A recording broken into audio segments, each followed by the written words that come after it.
పరిశుద్ధాత్మ దేవుడు అనుగ్రహించినటువంటి అంశం ఏంటంటే దేవుడు మనలను కరుణించాలి, దేవుడు మన పైన జాలి చూపించాలి,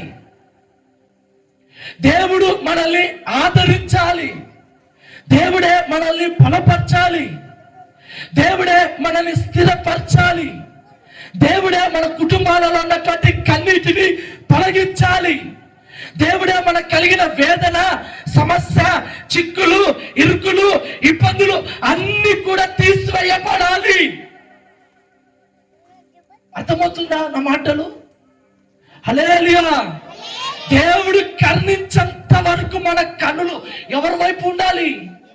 చెప్పండి చెప్పండి, ఎవరి వైపు ఉండాలి? మరొక్కసారి ఆ లైన్ ఒక్కటి చదవండి అక్క. మన కన్నులు మన దేవుడైన యెహోవా మనలను కరుణించు వరకు మన కన్నులు ఆయన తట్టు చూచుచున్నవి.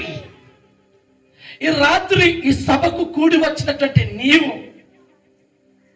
ఈ రాత్రి ఈ ప్రాంగణానికి చేరినటువంటి నీవు ఎవరి వైపు చూడాలి? ఎవరి వైపు చూడాలి? ఎవరి వైపు చూసి ప్రార్థించాలి?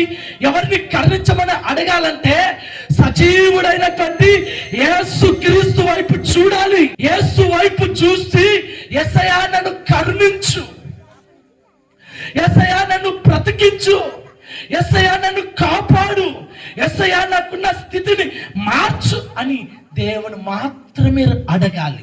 ఇంకెవరిని అడగకూడదు. ఎవరిని అడిగినా ఎవరు మిమ్మల్ని కరుణించారండి.